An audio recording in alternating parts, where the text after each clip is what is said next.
দুখন ষ্টেডিয়াম নিৰ্মাণৰ আমাৰ পৰিকল্পনা আছিলে। সৰু সজাই আৰু ক্ৰিকেট ষ্টেডিয়াম আমাৰ আছে। এতিয়া আমিনগাঁৱত আমি যিখন ষ্টেডিয়াম বনাইছো, অহা বছৰ ফেব্ৰুৱাৰী মাহত সম্পূৰ্ণ হ'ব। ইয়াতে 20,000 লোকে বহি খেল চাব পৰা এখন আটকধুনীয়া ক্ৰিকেট ফিল্ড হ'বগৈ আৰু যথেষ্ট মডাৰ্ণ আৰু যথেষ্ট ধুনীয়া।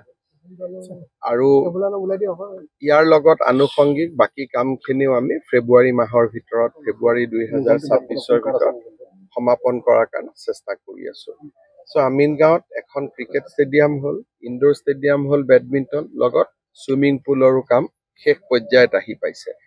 আৰু এইখিনিৰ লগত অলপ আমি পাৰ্কিং আদিও বনাব চেষ্টা কৰি আছো, যাতে ইয়াতে ওৱান ডে ইণ্টাৰনেশ্যনেল হওক, T20 হওক, ইয়াতেও যাতে সৰু সজাই লগতে ইয়াতো যাতে খেলাব পৰা যায়। নতুন খেলুৱৈসকলক ইয়াত প্ৰশিক্ষণ থাকিব নেকি? কোচিং যিটো চেণ্টাৰ হয়, ষ্টেডিয়াম এখন হ'লে এটা নহয় 4-5টাও কোচিং চেণ্টাৰ চলাব পাৰে। এছিয়াৰ তেনেকুৱা চিন্তাও আছে, গতিকে কোচিং চেণ্টাৰ চলোৱাত কোনো অসুবিধা নাই। কিন্তু এখন আন্তঃৰাষ্ট্ৰীয় মানদণ্ডৰ আমি আৰু এখন খেলপথাৰ পাম অসমত, বা যেতিয়া আমি অহাবাৰ নেশ্যনেল গেমছ অসমত আনিম তেতিয়া আমাৰ পৰ্যাপ্ত ষ্টেডিয়াম থাকিব। নেহেৰু ষ্টেডিয়ামখনো এতিয়া আমি নতুনকৈ বনাব গৈ আছো, অহা এমাহৰ ভিতৰত কাম আৰম্ভ হ'ব।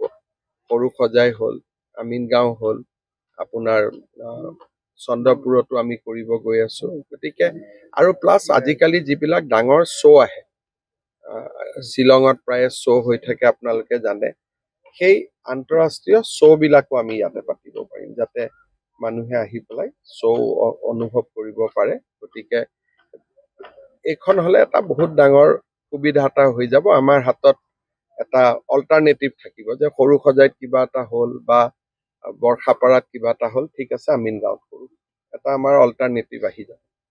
আৰু খেলুৱৈৰ ক্ষেত্ৰতো খেলুৱৈ নিজে আহিব লাগিব।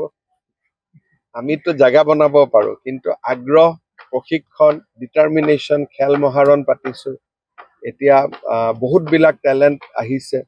স্পৰ্টছ হোষ্টেল কৰিম এইবাৰ, তেওঁলোকক যাতে ৰাখিব পাৰো, সুবিধাখিনি দিব পাৰিম। কিন্তু সকলোৰে এটা মন থাকিব লাগিব যে আমি খেলত আগবাঢ়ি যাম। প্ৰচেষ্টা বহুত চলি আছে। খেল মহাৰণটো আজি আমি 2টা বছৰ সেইটো উদ্দেশ্য লৈয়ে পাতি আছো। কেতিয়ালৈ মুকলি কৰাৰ সম্ভাৱনা আছে?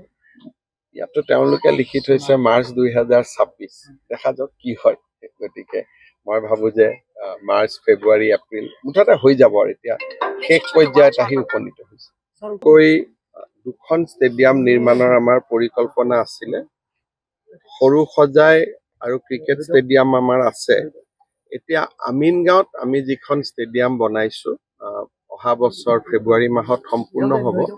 ইয়াতে 20,000 লোকে বহি খেল চাব পৰা এখন আটকধুনীয়া ক্ৰিকেট ফিল্ড হ'বগৈ আৰু যথেষ্ট মডাৰ্ণ আৰু যথেষ্ট ধুনীয়া।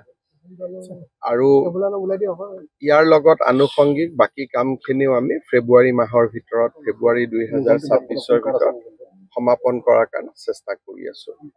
আমিনগাঁৱত এখন ক্ৰিকেট ষ্টেডিয়াম হ'ল, ইনডোৰ ষ্টেডিয়াম হ'ল, বেডমিণ্টন, লগত চুইমিং পুলৰো কাম শেষ পৰ্যায়ত আহি পাইছে।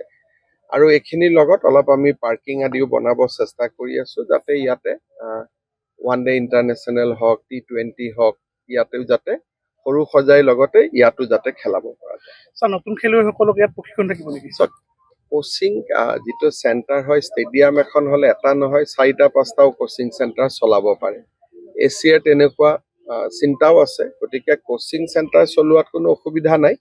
কিন্তু এখন আন্তঃৰাষ্ট্ৰীয় মানদণ্ডৰ আমি আৰু এখন খেলপথাৰ পাম অসমত, বা যেতিয়া আমি অহাবাৰ নেশ্যনেল গেমছ অসমত আনিম তেতিয়া আমাৰ পৰ্যাপ্ত ষ্টেডিয়াম থাকিব। নেহেৰু ষ্টেডিয়ামখনো এতিয়া আমি নতুনকৈ বনাব গৈ আছো, অহা এমাহৰ ভিতৰত কাম আৰম্ভ হ'ব। সৰু সজাই হ'ল, আমিনগাঁও হ'ল, আপোনাৰ চন্দ্ৰপুৰতো আমি কৰিব গৈ আছো। গতিকে আৰু প্লাছ আজিকালি যিবিলাক ডাঙৰ শ্ব' আহে, শ্বিলঙত প্ৰায় শ্ব' হৈ থাকে আপোনালোকে জানে, সেই আন্তঃৰাষ্ট্ৰীয় শ্ব'বিলাকো আমি ইয়াতে পাতিব পাৰিম, যাতে মানুহে আহি পেলাই শ্ব' অনুভৱ কৰিব পাৰে। গতিকে এইখন হ'লে এটা বহুত ডাঙৰ সুবিধা এটা হৈ যাব। আমাৰ হাতত এটা অল্টাৰনেটিভ থাকিব, যে সৰু সজাইত কিবা এটা হ'ল বা বৰ্ষাপাৰাত কিবা এটা হ'ল, ঠিক আছে আমিনগাঁৱত কৰোঁ, এটা আমাৰ অল্টাৰনেটিভ আহি যাব। খেলুৱৈ ক্ষেত্ৰতো খেলুৱৈ নিজে আহিব লাগিব। আমিতো জাগা বনাব পাৰো, কিন্তু আগ্ৰহ, প্ৰশিক্ষণ, ডিটাৰমিনেশ্যন, খেল মহাৰণ পাতিছো। এতিয়া বহুতবিলাক টেলেণ্ট আহিছে। স্পৰ্টছ হোষ্টেল কৰিম এইবাৰ, তেওঁলোকক যাতে ৰাখিব পাৰো, সুবিধাখিনি দিব পাৰিম। কিন্তু সকলোৰে এটা মন থাকিব লাগিব যে আমি খেলত আগবাঢ়ি যাম। প্ৰচেষ্টা বহুত চলি আছে। খেল মহাৰণটো আজি আমি 2টা বছৰ সেইটো উদ্দেশ্য লৈয়ে পাতি আছো। কেতিয়ালৈ মুকলি কৰাৰ সম্ভাৱনা আছে? ইয়াতো তেওঁলোকে লিখি থৈছে মাৰ্চ 2026। দেখা যাওক কি হয়। গতিকে মই ভাবো যে মাৰ্চ, ফেব্ৰুৱাৰী, এপ্ৰিল মুঠতে হৈ যাব আৰু এতিয়া শেষ পৰ্যায়ত আহি উপনীত হৈছে।